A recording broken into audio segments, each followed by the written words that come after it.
والمكرمون والمحترمون المشاركون في هذه المجلس التعليم الطبيبون والطبيبات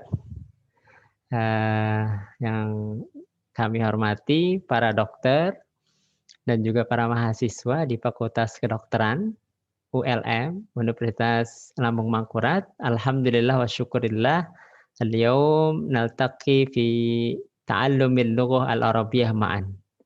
Ya, alhamdulillah kita bisa bertatap muka dalam pembelajaran bahasa Arab bersama-sama abral internet, melalui internet. Alhamdulillah wassalatu wassalamu ala Rasulillah Muhammad bin Abdullah wa ala alihi wa sahbihi wa mawalah, amma ba'd. A'udzu billahi minasyaitonir rajim. Inna anzalnahu Qur'anan Arabiyyan la'allakum taqilun. Ani bin Abbas qala Rasulullah ahibbul Arab li salasin li'anni Arabiyyun wal Qur'an Arabiyyun wa kalamu ahlil jannati Arabiyyun. Amma ba'd. Alhamdulillah, hari ini hari Senin ya, tepat tanggal 15 Sya'ban. Artinya tinggal setengah bulan lagi kita akan menemui bulan yang mulia, yakni Syahrul Quran, Syahrul Ramadan, Ramadan Karim.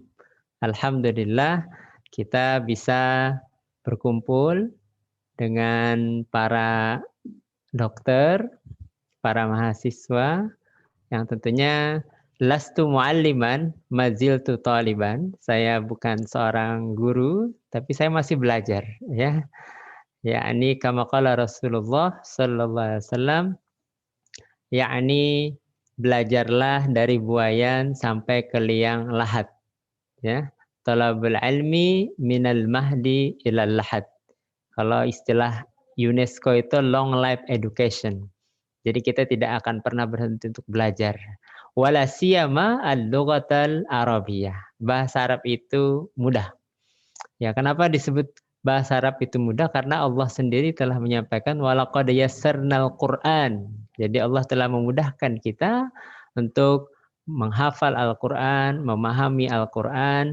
Ya tentunya karena Allah telah memilih bahasa Arab itu sebagai kitab suci, bahasa kitab suci Al-Quranul Karim. Tadi saya ada membacakan sebuah ayat dalam surah Yusuf. Ayat 2 disebutkan, sesungguhnya kami telah jadikan Al-Quran dalam bahasa Arab supaya kalian memikirkannya. Yakni hadhihi min alamati mumayyizatil lughatil arabiyyah. Jadi ini diantara tanda keistimewaan bahasa Arab, hiyal lughah al-khalidah. Bahasa ini adalah bahasa yang kekal fid dunya wal akhirah. Yang pertama, bahasa Arab dijadikan bahasa Al-Qur'an, di mana ribuan bahasa itu banyak sekali yang ada di dunia ini, tapi Allah hanya memilih satu bahasa terbaik, yaitu bahasa Arab, al-lughatul arabiyyah. Yang berikutnya kenapa saya sebutkan al-lughatul khalidah? Tadi yang berikutnya saya menyebutkan sebuah hadis diriwayatkan oleh Ibnu Abbas, ahibbul Arab li salasin. Cintailah orang Arab itu karena 3. Li'anni Arabiyyun, karena saya orang Arab kata Rasul. Wal Qur'an Arabiyyun, dan Al-Qur'an itu berbahasa Arab. Wa kalamu ahlil jannati Arabiyyun, dan komunikasi nanti di surga itu menggunakan bahasa Arab. Ketika kita masuk kubur saja kita sudah ditanyakan, mar rabbuka wa man nabiyyuka wa ma imamuka wa ma qiblatuka ila akhirih. Jadi malaikat pun menggunakan bahasa Arab, terlebih penduduk ahli surga nantinya. Mudah-mudahan kita semua yang belajar bahasa Arab min ahli jannah. Amin ya rabbal alamin. Nah, ada hal yang menarik ya. Kenapa bahasa Arab ini dalam hadis tadi disebutkan li'anni Arabiyyun. Ini adalah sesuatu yang menarik yang mungkin kalian sudah pernah membaca. Kenapa harus mencintai orang Arab? Ya memang kalau dilihat dari sejarah, ya kehadiran Nabi akhir zaman itu sangat dirindukan. dirindukan oleh kaum Yahudi dan Nasrani. Mereka mengharapkan Nabi akhir zaman itu adalah dari golongan mereka. Jadi Yahudi dan Nasrani sudah membaca kitab masing-masing sehingga banyak sekali mereka sudah berkumpul di Mekah dan Madinah. Tinggal mencari siapakah orang yang mengaku sebagai nabi dan mencari bukti, ya, apakah dia betul-betul sebagai nabi akhir zaman. Maka di antaranya adalah Salman Al-Farisi yang sebelumnya dia Majusi, kemudian berpindah kepada agama Nasrani, di mana dia juga mempelajari kitab-kitab Injil yang masih asli, lalu pendetanya menyampaikan di antara ciri Nabi akhir zaman itu di padang pasir. Yang kedua ada khatamun nubuwah di belakang punggungnya. Dan yang berikutnya adalah dia tidak menerima sedekah, tapi menerima hadiah. Itulah kenapa Salman Al-Farisi ketika dia mendengar ada seorang Nabi akhir zaman, dia mengumpulkan harta, lalu dia sedekahkan kepada Rasulullah. Maka Rasulullah membagikannya kepada para sahabat yang lain. Artinya tanda kenabian itu muncul, ya, nampak, kelihatan. Yang kedua, di sesi waktu yang lain, Salman Al-Farisi mengumpulkan harta lalu dia menghadiahkan. Hadihi hadiyatan minni. Ini hadiah dari saya. Maka Rasulullah menerimanya, memakannya, dan membagikannya juga pada para sahabat. Maka itu ada perbedaan ketika sedekah beliau tidak menerima, ya. Adapun hadiah beliau menerima. Nah, dari sini nampak sekali bahwa Nabi akhir zaman itu diperebutkan oleh bangsa-bangsa lain, kaum Nasrani dan Yahudi. Karena memang dari segi silsilah, Nabi Muhammad SAW itu dari Ismail. Sedangkan Yahudi dan Nasrani itu kebanyakan silsilahnya dari saudaranya Ismail alaihissalam. Ada yang tahu? Ishak. Ya. Jadi Ishak ini adalah zuriat Nabi Adam, ya, berdua badang sanak, yang dimana zuriatnya Nabi Ishak itu banyak sekali melahirkan para nabi dan rasul. Sehingga ada ta'assub di kalangan Yahudi. Lalu mereka bercita-cita, sama halnya juga para kaum Nasrani, bahwa Nabi akhir zaman, the best of the best, imamul anbiya wal mursalin, pemimpin para nabi. Yang di dalam kitab disebutkan itu ada 125.000 jumlahnya yang Allah utus ke dunia. Adapun para rasul yang sudah kita ketahui jumlahnya 313. Di kitab Nuruz Zolam disebutkan 315 rasul. Nah, pemimpinnya Imamul Anbiya wal Mursalin adalah Nabi Yuna Muhammad sallallahu alaihi wasallam. Sehingga ketika mereka tahu Nabi akhir zaman itu dari orang Arab, mulailah mereka dengki. Mulailah mereka tidak hanya iri tapi dengki. Ya, karena silsilah Nabi Ismail turun ke bawah itu tidak ada yang jadi nabi dan rasul. Ya, habis ke bawah, baru yang terakhir itu adalah Nabi Muhammad SAW. Ya, kalau Nabi Ishak, ya, Nabi Ishak terus ke bawah itu turunannya adalah nabi dan rasul. Maka berteluslah sampai sekarang, sehingga dalam Al-Quran disebutkan walan tarda angkal yahud hatta walan tarda angkal yahud walan tarda, dan tidaklah ridho, ya, Yahudi dan Nasrani sampai mengikuti, ya, amaliyah, ya, aktivitas seperti mereka. Nah, maka dari itu kita bersyukur, ya, ja'alana min ummati Rasulillah. Kita dijadikan umatnya Nabi Muhammad sallallahu alaihi wasallam. Nah, yang berikutnya adalah wal Quran Arabiyyun, dan bahasa Arab, ya, dan Al-Qur'an itu dijadikan Al-Qur'an bahasanya menggunakan bahasa Arab. Ini luar biasa, ya. Allah telah memilih satu bahasa terbaik, the best of the best in the world, ya, yaitu al-lughatul Arabiyah. Kita bangga dan senang karena di Indonesia mayoritas, ya, bahasa Arab itu dipelajari di madrasah-madrasah, di pesantren-pesantren, bahkan di SMA-SMA. Ini menunjukkan bahwa kepesatan bahasa Arab itu akan terus sampai akhir zaman, ya, karena Al-Qur'anul Karim. Jika tidak karena Al-Qur'anul Karim, bahasa Arab mungkin tidak akan dipelajari. Ya. Baik, ada yang pernah kita dengar bahwa bukan dengar lagi, kita saksikan sekarang bahwa bahasa Arab sudah dipelajari di berbagai negara, termasuk ya di Amerika, di Eropa. Yang tadi baru kita saksikan adalah di Korea, kemudian di Cina, ya, bahkan juga di Perancis. Ya. Alhamdulillah di kampus kita di UIN Antasari, ya alhamdulillah ada yang sudah berangkat ke Korea dan presentasi di sana, melihat langsung pembelajaran bahasa Arab di Universitas Hankook.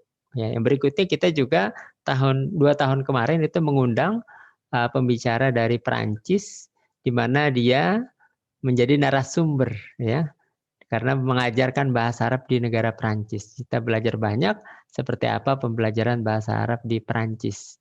Nah, yang menarik lagi adalah ternyata tahun 1950 ternyata sudah ada prodi pendidikan bahasa Arab di Universitas Leipzig, Jerman. Ya, di Universitas Leipzig, Jerman. Sampai sekarang, ya, universitasnya tetap eksis. Di antara alumninya memang rata-rata adalah para orientalis, ya, non-muslim, mempelajari Al-Quran, hadis, bahkan hafal, bisa membaca tulis Arab, tapi mereka tidak tujuannya untuk mengembangkan Islam dan bahasa Arab, ya, tapi sebaliknya. Nah, itu adalah Universitas Leipzig, Jerman, yang sampai saat ini masih eksis. Ya, kita tetap berpegang teguh dengan istilah al-muhafazatu alal qaulil qadim wal akhdhu bil jadidil aslah. Jadi selama itu baik kita ambil, tapi yang tidak baik kita tinggalkan. Ya. Nah, ini penting ya, artinya tidak semua yang dari barat itu jelek, tidak.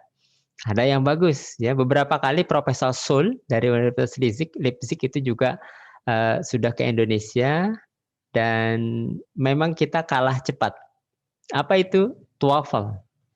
Kalau ada TOEFL dalam bahasa Inggris, ya, maka bahasa Arab pun juga ada. Siapa yang pertama kali? Universitas Leipzig, Jerman.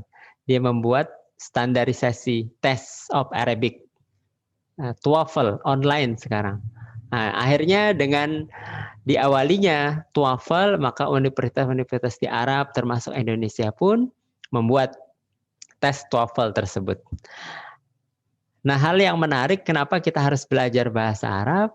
Ya, yang pertama memang karena bahasa Arab saat ini sudah diakui oleh Perserikatan Bangsa-Bangsa. Oh ya, mohon maaf, saya lupa screen share ya. Berarti saya screen share dulu sejenak.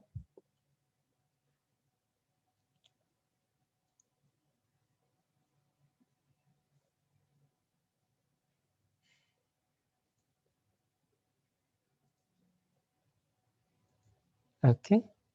Sudah bisa ya saya screen share? Belum terlihat sepertinya Ustaz di tempat. Oh, belum terlihat ya. Oke, baik. Atau saya kirim PPT-nya saja, bisa Sandia saja yang tampilkan PPT-nya. Nah, muskilah di grup tadi saya kirim. Tapi belum ulun koneksikan ke WhatsApp, ini laptopnya tadi agak kendala. Oh, iya ya, baik. Oke, no problem. Oke, baik. Tidak masalah ya. Di tempat antum belum bisa ya, Ustaz ya? Iya, ini saya klik screen share. Iya. Oke, bisa. Alhamdulillah. Sudah kelihatan? Sudah, Ustaz. Oke, alhamdulillah. Taib, syukran. Mohon maaf menunggu ya. Maka ini adalah kebanggaan bagi kita umat Islam disejajarkannya bahasa Arab di dalam forum-forum resmi Perserikatan Bangsa-Bangsa. Di sana ada bahasa Inggris, ada bahasa Arab, ada bahasa Cina, ada bahasa Spanyol, Rusia, dan juga Perancis. Maka ada 6 bahasa inilah yang ditetapkan oleh PBB sebagai bahasa resmi ketika forum, rapat, diskusi, dan lain sebagainya yang dilaksanakan oleh Perserikatan Bangsa-Bangsa. Maka kita lihat berapa banyak penutur asli yang memang bahasa Arab itu menduduki peringkat yang kelima setelah Cina, Inggris, dan seterusnya, baru masuk bahasa Arab. Di mana tentunya 200 juta ini didominasi oleh orang-orang Arab, tentunya orang Arab Saudi, Uni Emirat, Bahrain, ya. Dan saya yakin, ya, bahasa Arab ini akan masuk dalam sebuah kurikulum di setiap negara, tidak hanya Indonesia, Malaysia, Singapura, di berbagai negara ini sudah mulai melirik bahasa Arab. Ya, terutama tadi Korea dan Cina. Apa motivasi mereka? Rata-rata memang motivasi mereka itu lil iqtisadiyah. Ya, kenapa belajar bahasa Arab? Lil iqtisadiyah, karena perekonomian. Jadi mereka ingin menguasai perekonomian dunia, maka la budda li ta'allumil lughah al-arabiyyah. Maka mau tidak mau mereka harus menguasai bahasa tersebut, lalu dikirimlah ya para pemuda-pemuda mubasyaratan ilal Qahirah, ilal Mamlakatil Arabiyyah Saudiyah, ilal Oman, ila Dubai, li Aisyah lil iqtisadiyah, untuk menguasai perekonomian, melihat peluang-peluang. Sehingga kita terkaget-kaget ketika sebuah stasiun TV di Cina mengadakan cerdas cermat dengan berbahasa Arab. Ya memang wajar karena penduduknya ada banyak sekali sehingga banyak juga peminat bahasa Arab di sana. Muslimnya juga luar biasa di negeri Cina dan juga Korea. Ya kita tentu menjadikan motivasi buat kita semua.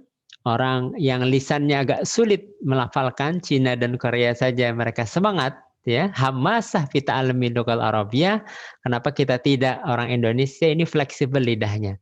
Bi ayati lughatin kanat insyaallah yastati' yatahaddas bil lughah wala siyama al arabiyyah. Jadi kalau orang Indonesia bahasa apapun lidahnya tidak keluh, fleksibel, mudah dalam melafalkan. Tapi kalau orang Cina, ya orang Korea sangat sulit, ya, melafalkan bahasa Arab itu. Ya Rasul sendiri pernah bersabda, ana afsahu man nataqa bid-dad. Ana afsahu man nataqa bid-dad. Saya adalah orang yang paling fasih dalam melafalkan huruf dad.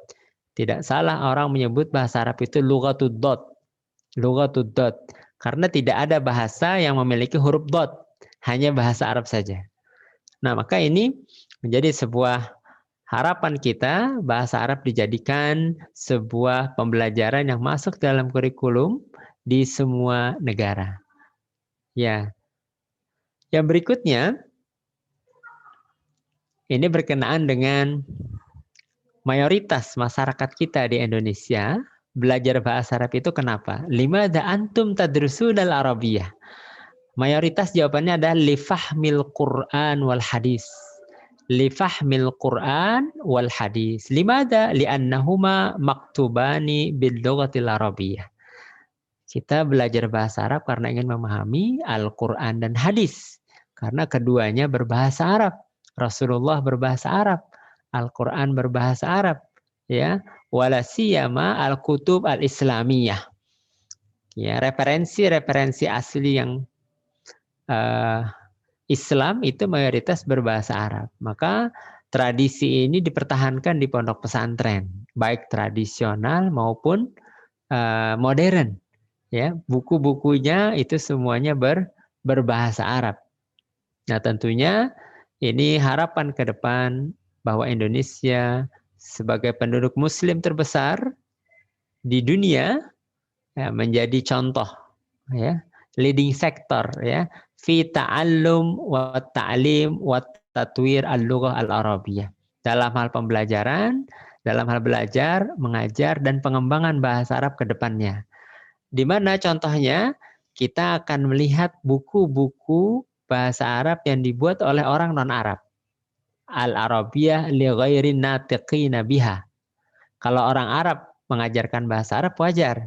Tapi kalau orang non-Arab mengajarkan bahasa Arab, membuat buku bahasa Arab, lalu menyebarkan bahasa Arab, ini luar biasa. Ya, syai'un mumtaz. Tapi memang ada kelebihan dan kekurangan. Likulli syai'in maziyah Tiap orang itu memang punya kelebihan, ya, dan juga ada kekurangan. Ya, mungkin ada yang pernah belajar di qiraatur rasyidah, la tahtaqir man dunaka falikulli syai'in maziyah. Jadi kita tidak boleh mengejek, ya, karena setiap orang itu memiliki kelebihan. Nah, al-arabiyah, yang berikutnya, motivasi orang belajar bahasa Arab tadi karena ingin bisa berbahasa aktif, ya. Yasta'milul lughah, menggunakan bahasa. Kalughatin saniyah, sebagai bahasa kedua, kita bahasa ibu, kemudian bahasa keduanya adalah bahasa Indonesia tentunya, baru yang ketiga mayoritas belajar bahasa Inggris. Al-Arabiyah di mana? Posisinya kalau di Indonesia ada di posisi keempat. Jadi wajar pencinta muhibbul lughal Arabiyah itu tidak lebih banyak dari bahasa Inggris. Tapi sedikit demi sedikit merangkak bahasa Arab itu akan diminati oleh orang-orang karena semakin akhir zaman memang orang akan lebih banyak kembali kepada Al-Quranul Karim. Ya, rumah-rumah tahfiz sudah banyak belajar, didirikan, dan juga lembaga-lembaga pendidikan Islam, bahkan lembaga-lembaga yang non-muslim pun sudah menjadikan bahasa Arab sebagai sebuah mata pelajaran, mata kuliah, bahkan prodi, ya, prodi, pendidikan bahasa Arab. Nah, tujuan yang kedua ini adalah lil iktisadiyah, ya, untuk ekonomi memang. Jadi orang Barat, orang Eropa, memang tujuannya diantaranya itu, tapi ada juga yang terselubung adalah yaitu orientalisme. Ya, jadi orang-orang yang belajar Islam secara mendalam untuk menghancurkan Islam. Ya. Nah, banyak contoh memang para orientalis yang memang mempelajari Islam. Luar biasa memang juhud mereka, ya, semangat mereka, ya, karena landasan agama. Ya, kita pun juga harus semangat untuk mempertahankan Al-Quranul Karim di muka bumi. Otomatis kita juga harus belajar bahasa Arab. Ya, sebuah keniscayaan memang, mau tidak mau. Dan terakhir memang, ya, sebagai sebuah kajian, sebagai sebuah penelitian. Ini adalah hal yang menarik ketika kita mempelajari bahasa Arab, terutama syai'un jadid. Apa itu? Al-lughah al-arabiyah al-ammiyah fi Indonesia. Jadi karena adanya pondok-pondok modern di Indonesia sehingga menghasilkan sebuah bahasa baru. Ya, bahasa Arab modern orang menyebutnya. Kalau orang Arab datang mendengar ini adalah kalimat bahasa Arab, tapi dia tidak paham maknanya. Ya. Yang paling sering kita dengar adalah qalbun fit thariq. Ya. Hati-hati di jalan. Nah, qalbun itu hati. Hati-hati. Nah, dalam bahasa Arab itu sering menggunakan ihzar fit tariq. Ihzar fit tariq, ya, be careful. Hati-hati. Itu yang fusha. Nah, lalu kita membuat sebuah bahasa yang orang Arab sendiri bingung, ma makna qalbun fit tariq? La yujad fil Arabiyah. Nah, jadi memang ada banyak hal memang ketika kita belajar bahasa Arab itu bersentuhan dengan sosial budaya mereka. Yang paling unik memang berkenaan dengan nama. Kita ada saja yang menamai anaknya dengan Komaruddin. Kenapa? Karena maknanya bagus. Komar itu bulan, ad-din itu agama. Komaruddin. Tapi di Arab sendiri, Komaruddin itu maknanya adalah kue. Salah satu kue seperti dodol. Ya, mereka menyebut Komaruddin. Nah, itu adalah berkenaan dengan bahasa dan juga budaya yang sering kita salah paham. Mungkin yang menarik lagi ada istilah al-laban yang sering digunakan orang Indonesia. Tapi di Arab sering menggunakan kata al-halib, susu. Ya, susu itu maknanya halib, orang Arab menyebutnya. Kita sering menyebut laban. Ya, tapi ternyata setelah ditelisik, al-laban, orang Arab menyebut laban itu adalah yogurt, susu yang difermentasi. Ya, jadi kalau disebut laban, orang Arab pasti barangnya adalah yogurt, ya, susu yang difermentasi. Tapi kalau orang kita yang namanya laban itu adalah susu yang diminum, susu cair. Nah, pada itu yang dimaksud adalah al-halib. Yang berikutnya memang Ada kata kurma, menjelang bulan puasa kita akan mendapati yang namanya tamar. Ya, karena Indonesia hanya punya satu kosakata, sedangkan orang Arab banyak sekali. Ya, tidak hanya tamar, tapi juga rutop. Rutop itu juga makna dari salah satu kurma. Orang menyebut kurma basah, rutop. Ya, kalau ditanya ini apa? Kurma. Ini apa? Kurma. Ya, karena memang bahasa dan budaya itu tidak bisa dilepaskan. Sehingga kita belajar bahasa Arab, kita mempelajarinya secara komprehensif. Nah, lalu bagaimana cara kita belajar bahasa Arab? Ya, yang pertama memang harus ada niat yang kuat, ya, manjada wajada. Yang berikutnya kita harus melihat li ayyi syai'in. Ada orang menyebutnya al-arabiyah li aghradin khassah. Bahasa Arab untuk tujuan khusus. Ya, misal saya ingin belajar bahasa Arab untuk melaksanakan haji dan umroh supaya nyaman bepander lan orang Arab. Falidzalika nahnu mubasyaratan ilal muhadasa ammiyah. Maka ketika orang tujuannya untuk bisa berkomunikasi aktif ketika haji dan umroh, kita langsung mengajarkannya dengan bahasa Arab harian, ya, yang menggunakan bahasa ammiyah. Bukan belajar nahu, bukan belajar sorof, tidak belajar mufradat, tidak belajar qiraah dan kitabah. Ya, tapi langsung pada muhadasah. Kita sediakan teks-teks yang dipakai ketika di bandara, di pasar, di hotel, di taksi, dan lain sebagainya. Hadhi ma yusamma bi al-arabiyah li aghradin khassah. Ada lagi orang belajar bahasa Arab tujuannya memang hendak bisa memahami ajaran Islam. Fataban hadhihi bihaja ila ta'allum ilmin nahwi was sarfi wal qamus wal qiraah. Kalau tujuannya untuk memahami ajaran Islam, maka otomatis kita harus mempelajari tata bahasanya. Ya, mempelajari tata bahasa, nahwu, sorof, ya, termasuk juga balaghah, ya, dan lain-lain. Ya. Tapi ada lagi yang ingin belajar bahasa Arab itu sebagai alat komunikasi, ya, kalughah al-ittisaliyah. Ulun belajar bahasa Arab ini hendak tulak ke Arab, ya, hendak bisa berbahasa Arab. Maka metode yang paling mudah itu adalah falyastami' katsir, banyak mendengar bahasa Arab, ya. Karena memang orang belajar bahasa itu dari menyimak. Layaknya anak kecil yang baru lahir, ya, ketika kita lahir di lingkungan masyarakat Banjar, kita bisa berbahasa Banjar.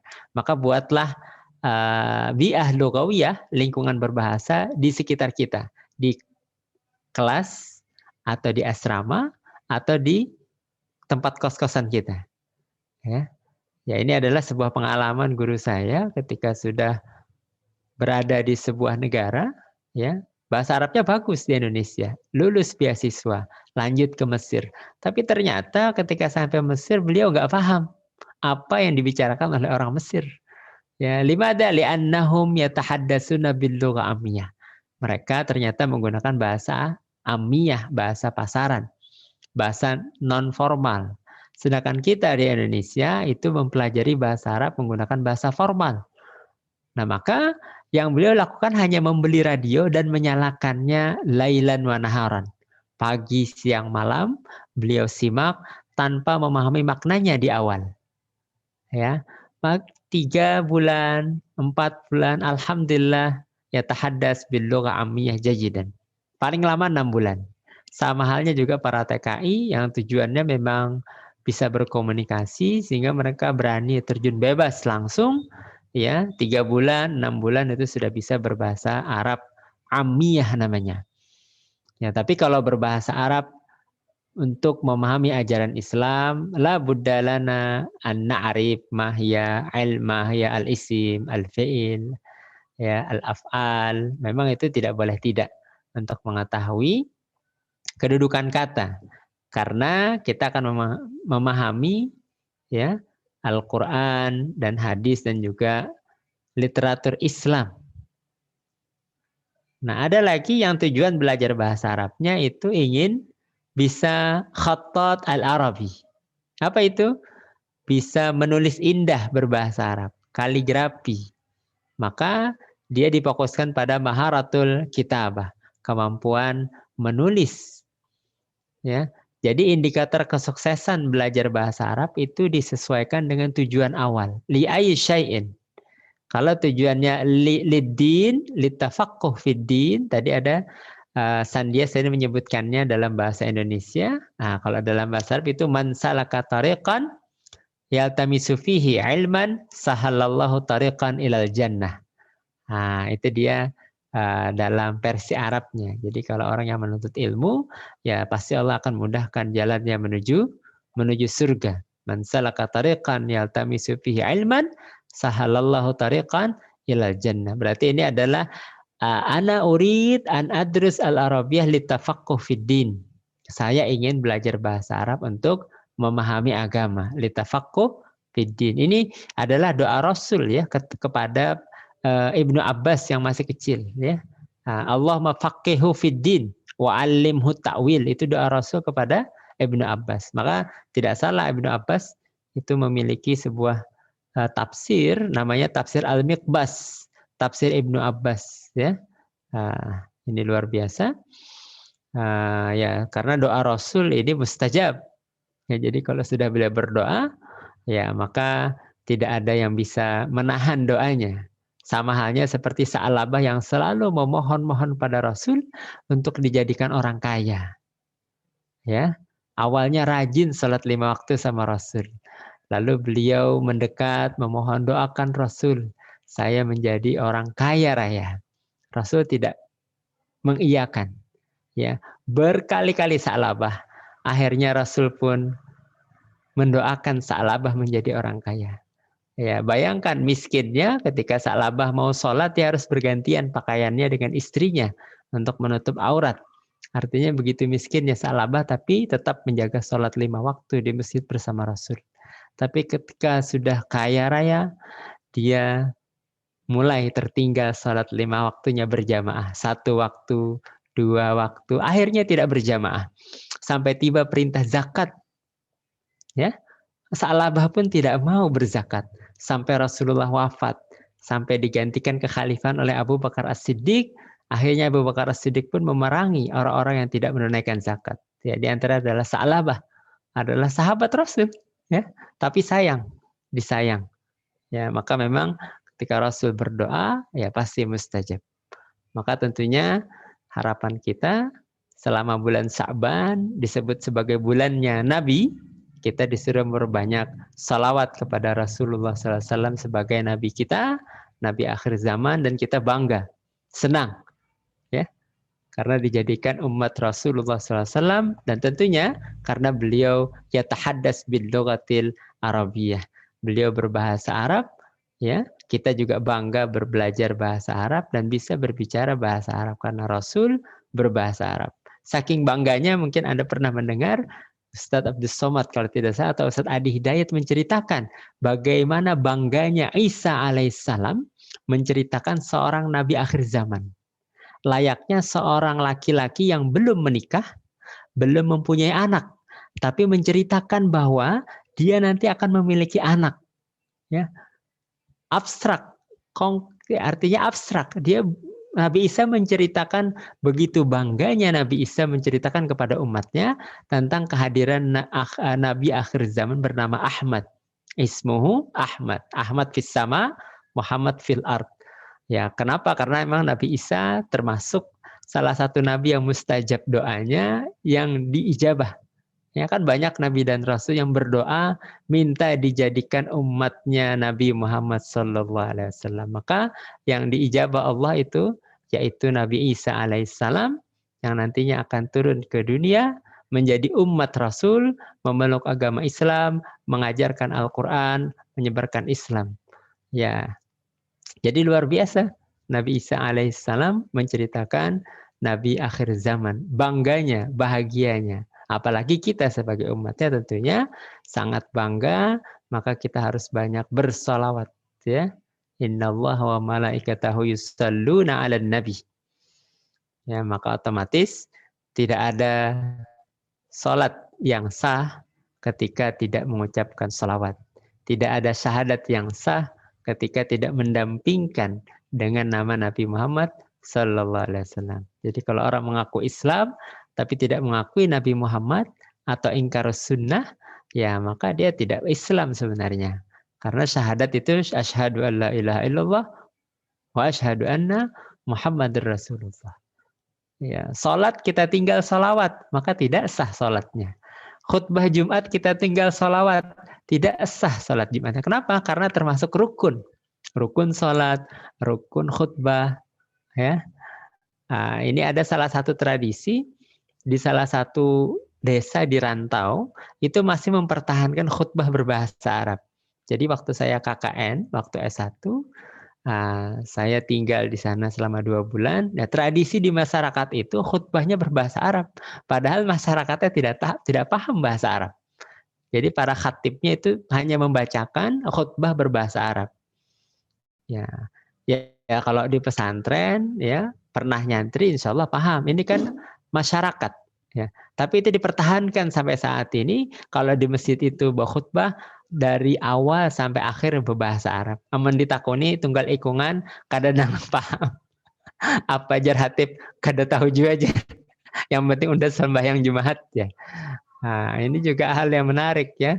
Kenapa masyarakat sebenarnya rukunnya saja yang berbahasa Arab ya, untuk memudahkan nasaih diniyah ya, itu menggunakan bahasa kampung, bahasa Banjar kah, bahasa Bakumpai kah, bahasa Hulu Sungai kah, la ba'as.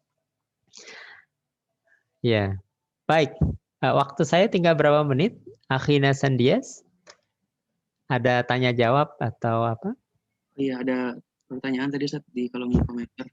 Oh iya, baik. Saya tidak mengamati, mohon maaf.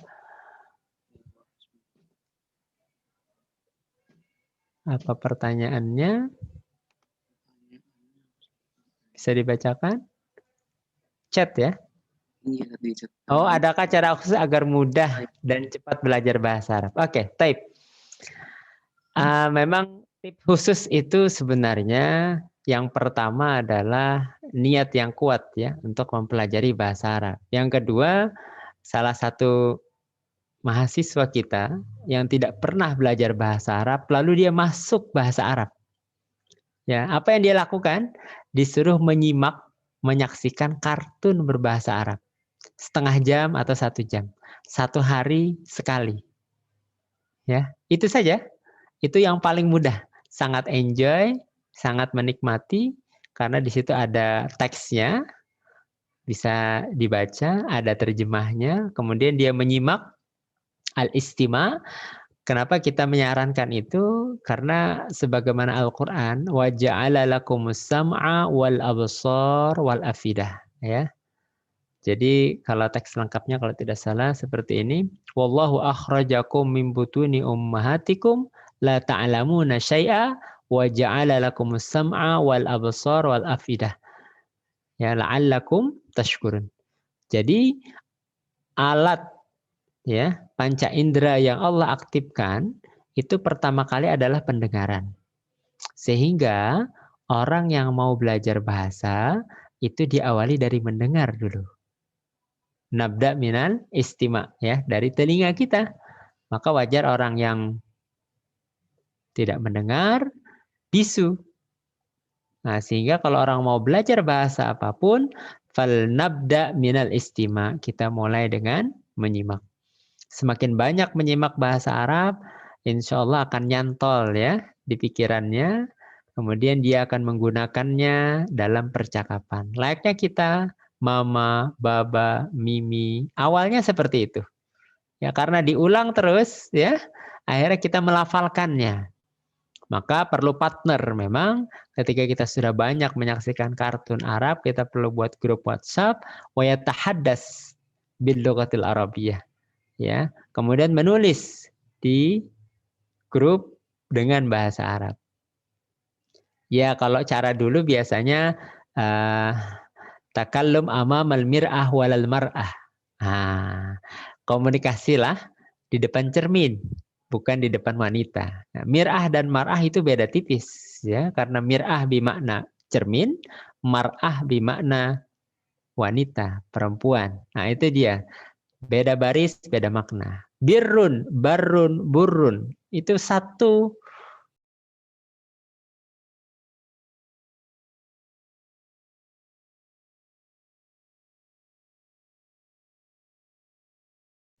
Oke, baik. Kata birrun, birrul walidain. Birrun, makna birrun di situ berarti berbakti pada kedua orang tua. Ya, kemudian ada barrun, ya. Zaharal fasad fil barri wal bahri. Telah nampak kerusakan di muka bumi. Al barri, barrun. Berarti maknanya adalah bumi, tanah, ya. Al bahar itu lautan. Kemudian ada burrun. Burrun itu bermakna gandum. Nah, maka itu memang kita harus menghajatkan komus. Yang paling mudah biasanya orang-orang yang mau cepat bisa bahasa Arab itu disuruh menonton. Ya, Qisasul Anbiya, ada Umar bin Khattab.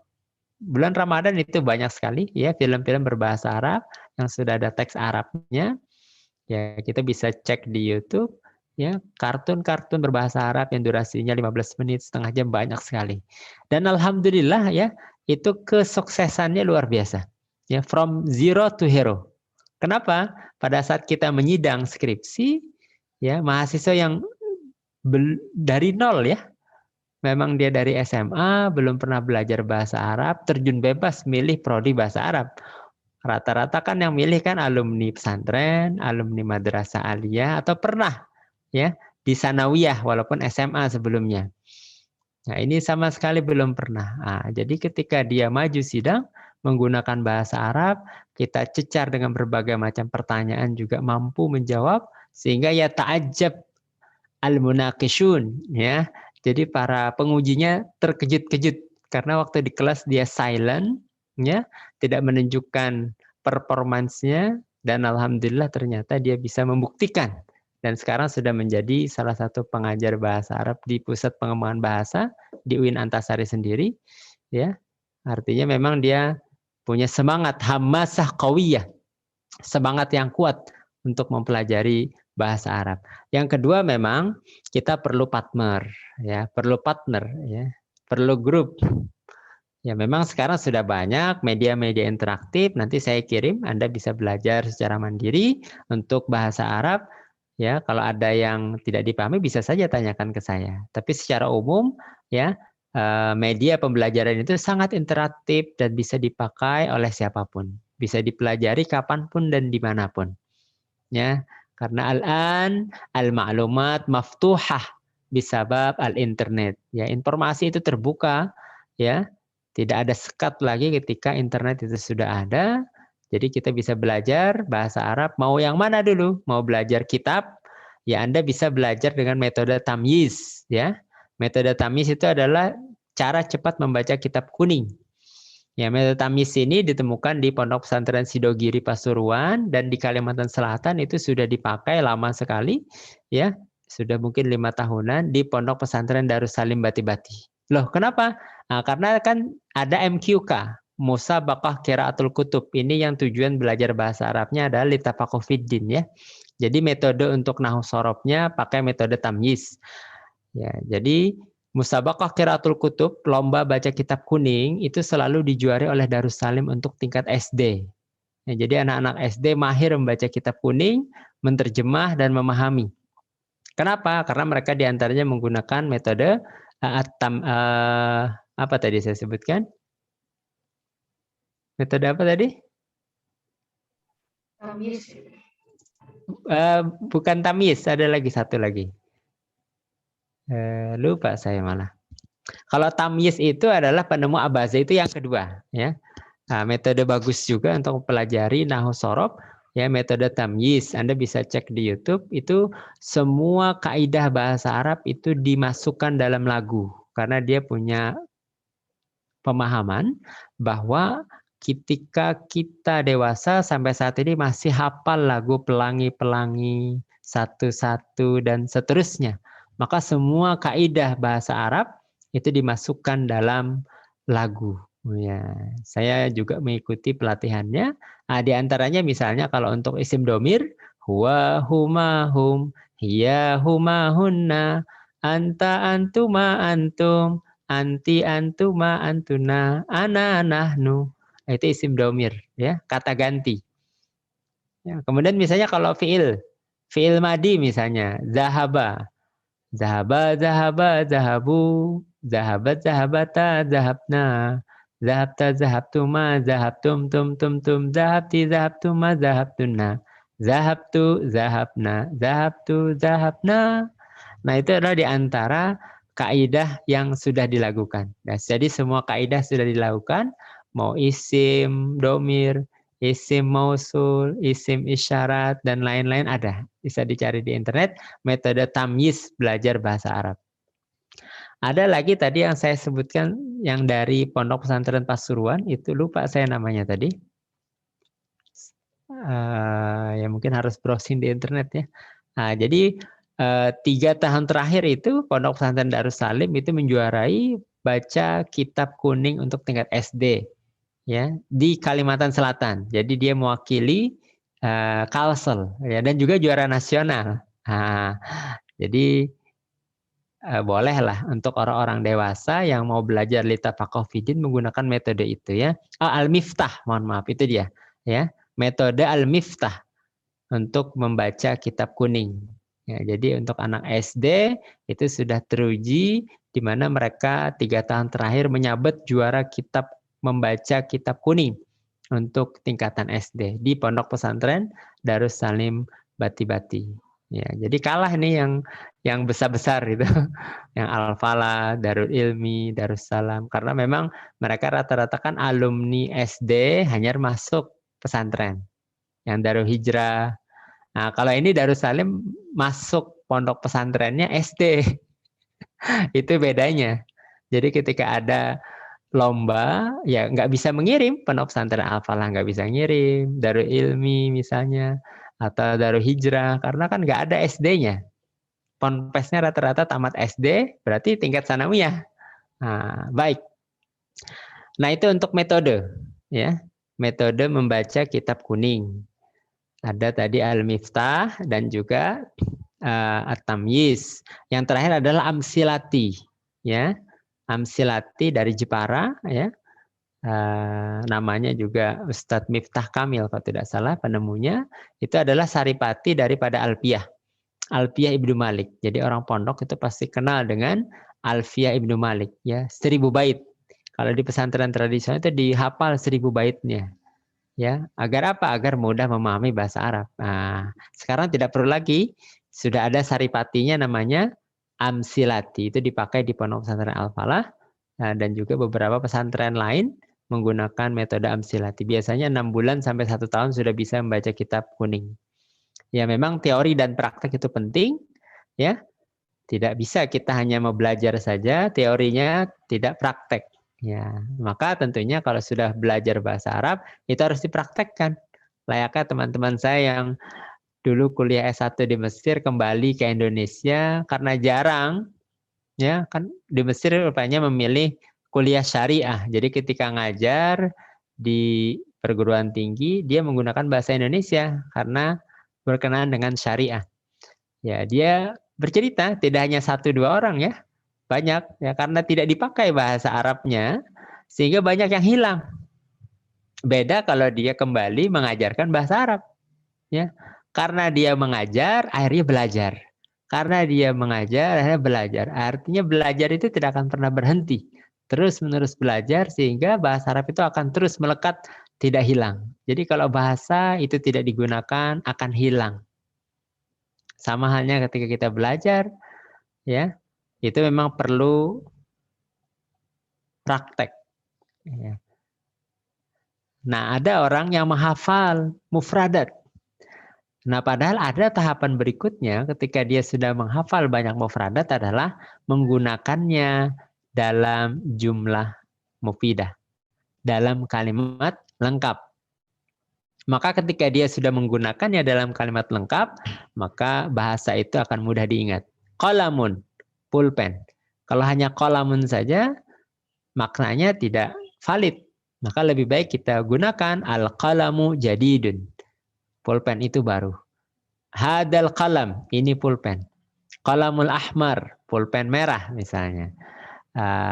Dan seterusnya. Jadi kalau kita buat dengan kalimat mufidah lalu kita pakai, ya, dipakai fil kalam, fil muhadasa. Ma hada ya akhi? Hadihi maktabatun. Hadihi saburatun. Ini papan tulis.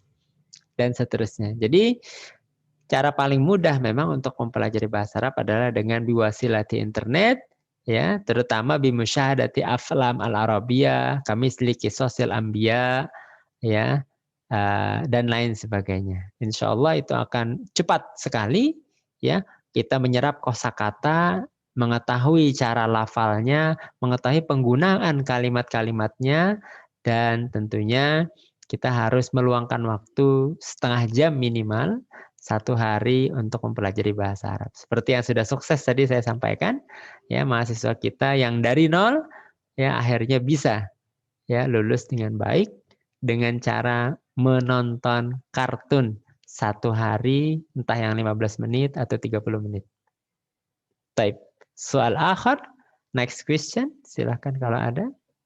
Iya Ustaz, mungkin karena keterbatasan waktu ini pertanyaan terakhir Ustaz ya di kolom Oh ya, komentar.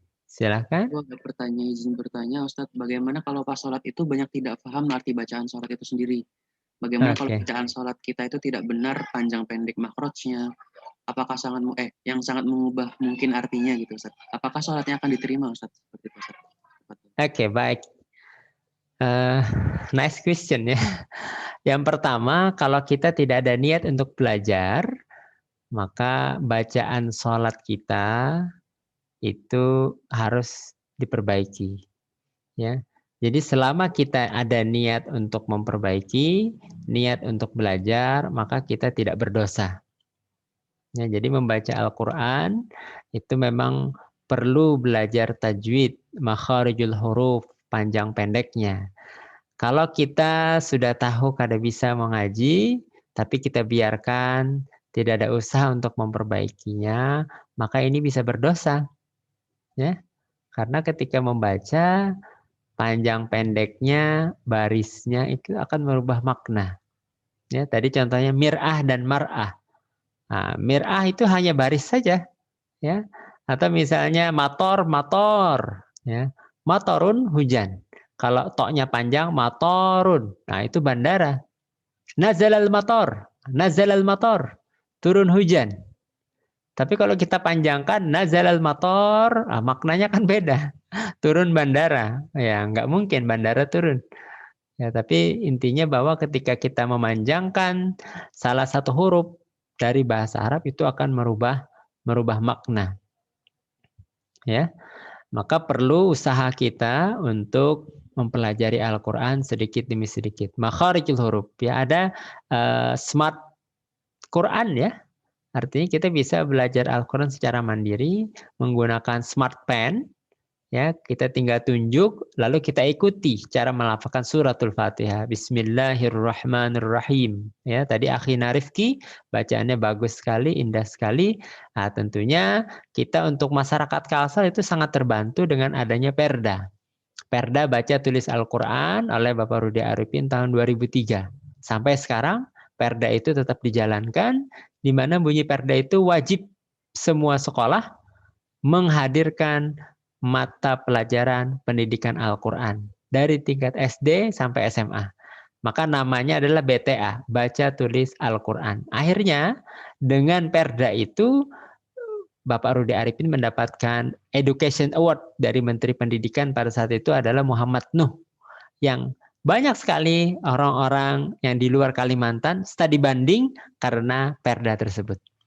Artinya menjadi amal jariah ini buat stakeholder yang memberanikan untuk mewajibkan semua mencantumkan BTA, baca tulis Al-Quran di semua jenjang pendidikan. Jadi untuk masyarakat Kalsel insya Allah saya yakini ya gudangnya para qori dan qoriah dan juga insya Allah ya hampir mayoritas kita ya muhibbul lughal arabiyyah, pencinta Al-Quran dan itu juga pencinta bahasa Arab ya. Jadi untuk bacaannya tidak kalah dengan yang lain, khusus masyarakat Kalimantan Selatan. Artinya hanya sedikit saja orang-orang yang tidak bisa membaca Al-Quran. Ini terbukti dengan maraknya TPQ, ya, Taman Pendidikan Al-Quran, rumah-rumah tahfiz, yang tentu semenjak dini sudah diantar oleh orang tuanya untuk belajar. Ya, jadi kalau toh masih ada bacaan yang tidak pas, memang perlu niat untuk terus-menerus belajar, supaya ketika ada kesalahan dalam membaca Al-Quran itu dimaafkan. ya dimaafkan. Maka tentu belajar tadi dengan media boleh, dengan para asatid, ya dengan WA, ya dikirim rekodnya, rekaman Fatihahnya itu adalah bagian dari usaha untuk membetulkan bacaan Al-Quran. Orang menyebutnya tahsin Al-Quran. Ya, banyak sekali yang beredar di Kalimantan Selatan, ya pendidikan Al-Quran untuk dewasa. Yang saya ketahui itu ada di Mahat Kasan, diantaranya ada Mahat Umar bin Khattab, itu ada tahsin Al-Qur'annya, ada pembelajaran bahasa Arabnya juga, dan juga ada pembelajaran bagi yang mau berangkat ke Mesir. Nah, jadi kalau untuk wilayah Kalsel, mau kuliah ke Mesir, nah itu belajarnya kurang lebih 3 bulan ya.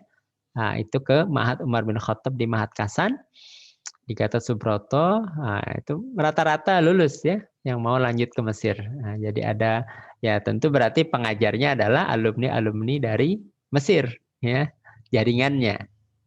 Oke, jadi itu ya, khairukum man ta'allamal Qur'an wa 'allamah.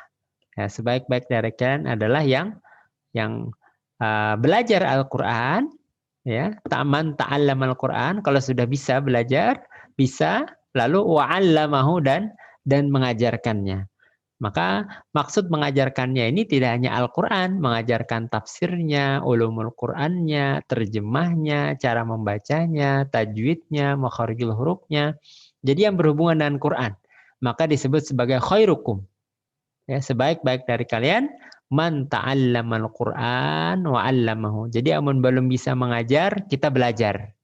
Ya, man ta'allamal Quran wa 'allamahu. Oke. Itu dia. Kurang lebihnya mohon maaf. Baik, Ustaz. Mungkin sesi tanya jawabnya dicukupkan saja, Ustaz ya. Iya, baik.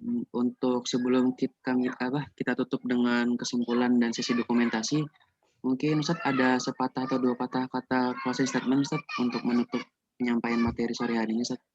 Oke, baik. Saya sepakat dengan apa yang disebutkan di dalam mukaddimah, ya. Bahasa Arab adalah bahasa yang paling mulia, bahasa Nabi besar Muhammad Sallallahu Alaihi Wasallam, dan tentunya bahasa Al-Quranul Karim. Sehingga bahasa ini akan terus eksis fid dunya wal akhirah. Kita sebut lughatun khalidatun, bahasa yang kekal sampai akhir zaman, hatta fil jannah. Yang belum bisa bahasa Arab bagaimana? Kalau sudah masuk surga, Allah akan memampukan, membisakan. Karena semua ahlul jannah berarti penduduk surga itu berbahasa Arab. Maka ya kita harus belajar dengan rajin, dengan semangat. Di dalam mukadimah juga saya ingat perkataan Imam Syafi'i, ya, disebutkan fa'ala kulli muslimin ayata'allam min lisanil Arab. Maka wajib atas setiap muslim untuk mempelajari bahasa Arab sekuat kemampuannya. Ya, sekuat kemampuannya. Jadi Imam Syafi'i ini kalau belajar, dia hafal sebelum belajar dengan gurunya. Nah, itu yang tidak kita miliki saat ini. Maka wajar Imam Syafi'i itu disayangi oleh gurunya karena sudah menghafal kitab Muwatta. Nah, kitab Muwatta itu adalah kitab hadis yang dikarang oleh Imam Malik, gurunya Imam Syafi'i. Jadi sebelum mengaji ke Imam Malik, Imam Syafi'i menghafali kitabnya dah. Sehingga umur 15 tahun sudah diberikan izin oleh gurunya Imam Malik untuk berfatwa. Anum aja orangnya, halus saja, tapi dalamnya ganal. Nah, Imam Syafi'i pun bangga dengan muridnya yang luar biasa, yaitu Imam Ahmad bin Hambal, ya, pendiri mazhab Hambali. Itu adalah muridnya Imam Syafi'i. Maka tiga pendiri mazhab ini tidak ada saling bertengkar, saling mengedepankan pendapatku yang paling benar, dan ini bisa kita jadikan sebuah referensi untuk di Indonesia yang sangat beraneka ragam. Kita bisa di mana langit dipijak, di mana bumi dipijak, di situ langit dijunjung. Ya, artinya kita bisa hidup dimanapun, ya, karena kita bisa beradaptasi. Baik, hada minni syukran lil jami' ala musyarakatikum. Ilal liqa. Assalamualaikum warahmatullahi wabarakatuh. Waalaikumsalam warahmatullahi wabarakatuh. Kasiran kepada Ustadz. Mungkin sebagai penutup juga, ulun izin menyampaikan beberapa kesimpulan yang tadi tercatat, Ustadz. Iya. Jadi di pembukaan sudah dilihat bersama-sama ya, mungkin teman-teman kakak-kakak dokter sejawat semuanya. Ada 3 video yang mana itu mungkin bisa dijadikan perenungan untuk kita sendiri, sekaligus untuk lucutan semangat untuk belajar bahasa Arab. Karena tadi di video ada yang orang-orang Korea yang mereka rajin belajar bahasa Arab, kemudian orang-orang Cina juga belajar bahasa Arab juga ya, meskipun mungkin mereka yang pertama bukan Muslim, tadi seperti sebagian mungkin bukan Muslim seperti itu Ustaz ya. Iya, betul. Dan kemudian juga lidah mereka mungkin tidak dikaruniai sebagaimana orang Indonesia Ustaz ya. Orang Indonesia alhamdulillah multi talenta ya Ustaz ya. Kalau makan sangat bisa sumpit, bisa pakai apa-apa aja. Terus juga lisannya juga lebih mudah seperti itu Ustaz ya. Kemudian juga tadi disampaikan juga bahwa bahasa Al-Qur'an ya, supaya mudah dimengerti juga, dan juga bahasa penghuni surga. Dan kemudian ada beberapa yang tercatat motivasi-motivasi untuk belajar Al-Qur'an. Yang pertama, yang dasarnya adalah untuk memahami Al-Qur'an dan hadis ya, lifahmil Qur'an wal hadis. sahih. Kemudian takmirun lughah, untuk belajar bahasa sendiri ya, untuk dalam forum-forum tertentu. Kemudian juga iktisodia, untuk belajar ekonomi, karena prospeknya bagus mungkin Ustaz ya, kalau di masa depan nanti. Iya. Makanya tadi banyak yang belajar bahasa Arab ya, orang Korea, orang Cina. Betul. Nah, sementara itu di Indonesia sendiri, mungkin anak-anak sekarang malah belajar bahasa Korea Ustaz ya. Tapi orang Korea yang sendiri belajar bahasa Arab seperti itu ya. Betul. Ini salah satu masukan buat kita juga. Dan juga terakhir mungkin objek studi penelitian juga bisa menulis indah kaligrafi. Dan mungkin yang paling mendasar sekali, minimal motivasi belajar bahasa Arab itu untuk seperti pertanyaan tadi Ustaz ya, untuk memahami tadabbur bacaan sholat kita, untuk lebih paham sahih. dan sebagainya. Nah, mungkin itu saja mungkin yang tadi bisa ulun catat. Dan mungkin sebelum kita tutup, akhiri pertemuan majelis kali ini, kita bisa sesi dokumentasi terlebih dahulu ya, untuk teman-teman sejawat, dokter-dokter. Mungkin apabila berkenan, tidak ada halangan, bisa mengaktifkan kameranya terlebih dahulu.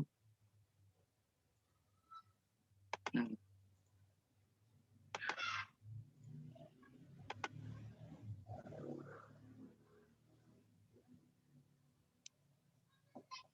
ya mungkin ulun bantu hitung mundur ya.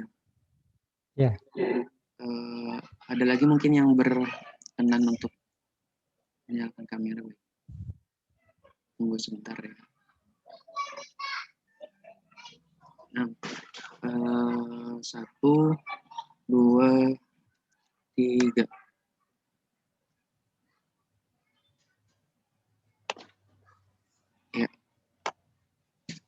Ya, cukup sudah kali ya mungkin ya. Terima kasih yang sudah bersedia mengaktifkan kameranya.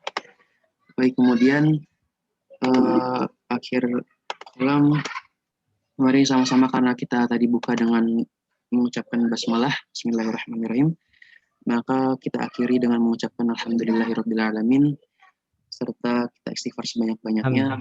Astagfirullahaladzim. Subhanakallahumma wa bihamdika asyhadu an la ilaha illa anta astaghfiruka wa atubu ilaik. Syukran lakum jami'an. Wassalamualaikum.